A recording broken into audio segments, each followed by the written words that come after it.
안녕하세요. 오늘 저희가 함께 살펴볼 자료는요.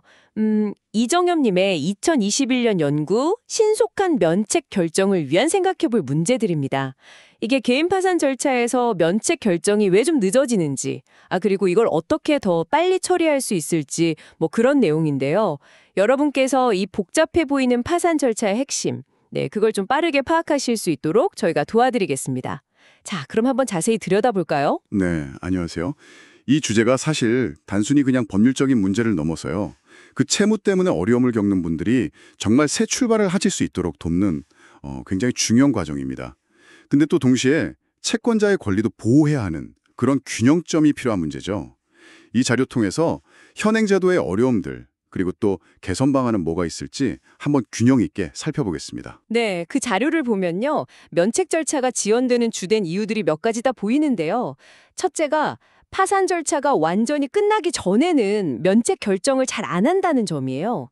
설령 뭐 채무자에게 배당할 재산이 거의 없거나 아니면 뭐 부동산 경매처럼 시간이 아주 오래 걸리는 절차가 진행 중일 때도 일단 기다린다는 거죠. 그렇죠. 이게 법적으로 파산 절차 종결 전에 면책 결정을 내리는 게 명시적으로 금지된 건 아니거든요.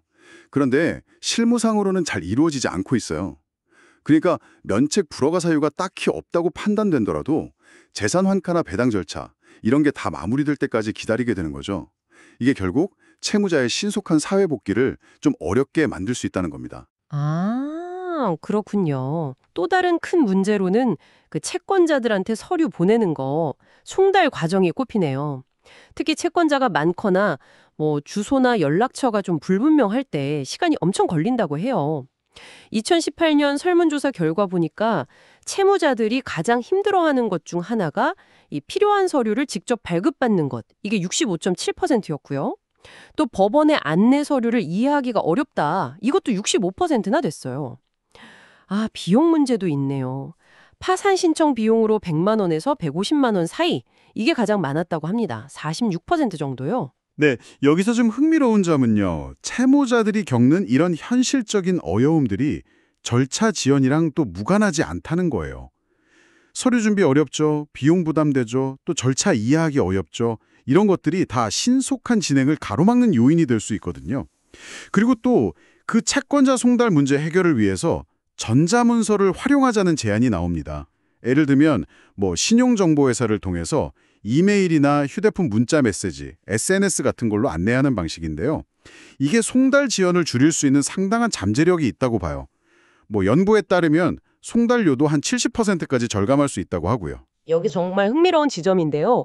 그러니까 파산 절차 종결 전에 면책 결정을 먼저 하는 방안에 대한 논의입니다. 면책 불허가 사유가 없고 또 뭐 달리 문제될 만한 재산 은닉행위 같은 거 그런 게 없다면 굳이 모든 절차가 끝날 때까지 기다릴 필요가 있겠냐 이런 거죠. 네, 맞습니다. 이 제안은 채무자의 빠른 회생을 도울 수 있다는 아주 큰 장점이 있죠. 물론 면책 결정 이후에 혹시 숨겨진 재산이 발견될 가능성, 뭐 이런 고려해야 할 문제도 분명히 있습니다. 하지만 자료에서는 이런 경우에는 뭐 면책 취소 신청이라든지 아니면 별도의 법적 절차, 예를 들어 사행위 취소 소송 같은 걸 통해서 해결할 수 있다고 언급하고 있어요. 결국 중요한 것은 어떻게 하면 이 절차의 신속성하고 채권자 보호, 이 두 가지 사이에서 균형을 잘 맞출 것인가 하는 점입니다.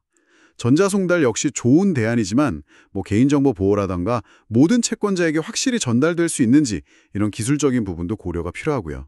자, 그럼 오늘 살펴본 내용을 한번 정리해 보겠습니다. 개인 파산 면책 절차가 지연되는 원인. 크게 보면 재산 처리 문제와 또 채권자 송달의 어려움, 이게 컸습니다. 그리고 채무자 역시 서류 준비나 비용, 또 절차 이해 같은 데서 현실적인 어려움을 겪고 있었고요.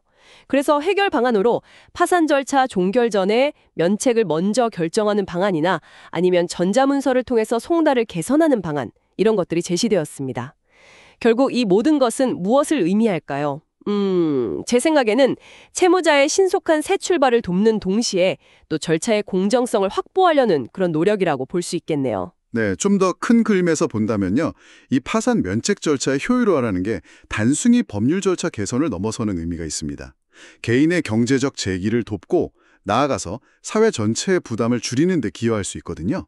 신속하고 공정한 절차라는 게 사실 실패 후에 다시 도전할 수 있는 사회적 안전망의 굉장히 중요한 부분이잖아요. 그렇습니다. 마지막으로 여러분께서 한번 생각해 보실 질문을 던져보면서 마무리할까 합니다. 채무자가 재산을 숨길 가능성을 완전히 배제할 수는 없는 상황에서 과연 어떻게 하면 채권자의 권리를 충분히 보호하면서도 동시에 성실한 채무자에게는 가능한 한 빨리 새로운 시작의 기회를 줄 수 있을까요? 이 균형점을 찾는 것이 앞으로 계속 우리가 고민해야 할 숙제가 아닐까 싶습니다.